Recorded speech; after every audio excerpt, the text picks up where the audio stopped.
आपण मानकु आम चैनल को स्वागत। चलतु आज देखा गोटे मैप किभली भाव में आम आंकी पारिबा जहाँ सहज उपाय रे चलतु देखा।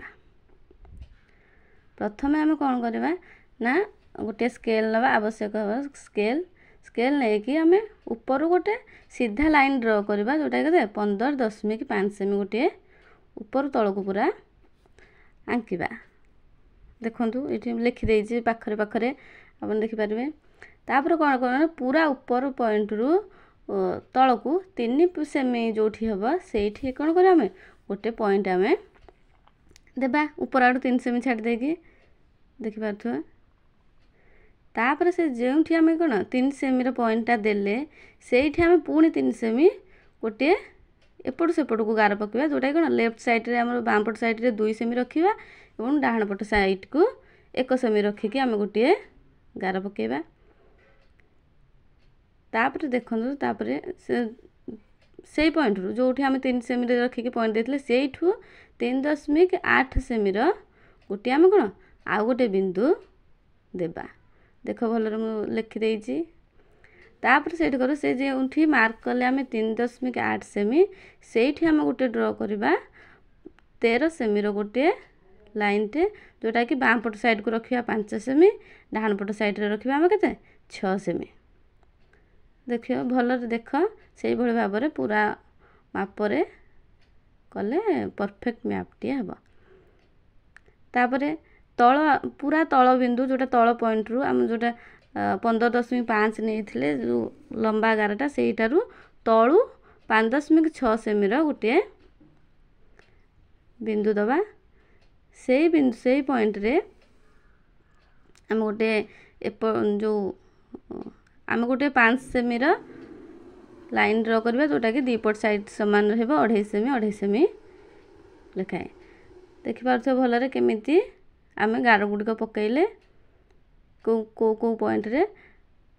तापर से गार गार को देखिकी आम कौन मैप ड्र करवा। ऊपर पॉइंट रे देखा के भाव करुँचे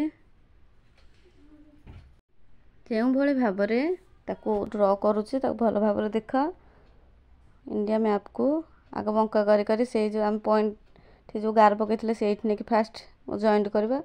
तापर ऊपर पार्टा को आग कंप्लीट करदे तापर तल आड़े करवा।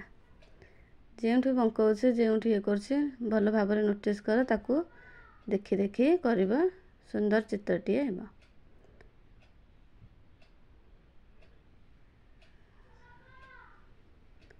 तापर एमती आम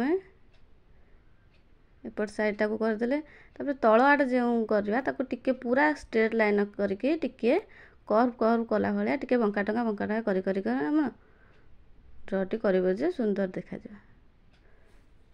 कर्व कर से तल लाइन नहीं मझी लाइन रे से रखा ऊपर जो पॉइंट रे गार देते जस्ट टिके ताको बढ़े देबा जोटा कि आमर ऊपर सेपट सिक्किम हेरिका पार्ट करने सुविधा हम। एमती करके हाँ टिके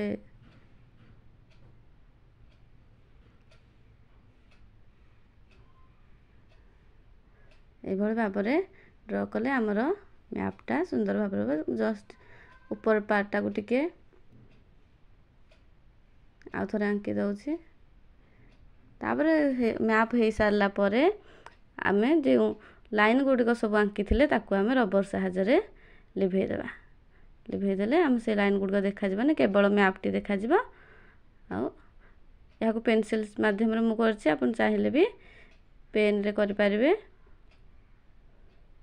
किंतु लाइन गुड़िक पेन रे ड्र कर लिभे हेबनी लाइन गुड़िक पेनसिल करके मैपटी को एका बेलके पेन रे करें ना पेनसिल करके पछरे पेन रे ताको ऊपर मार्क करें। देख मुझे स्केच रे टिके मार्क कर दउछि नहले आपण दिथर भी पेनसिल गार देबे टिके भल से देखा जावा।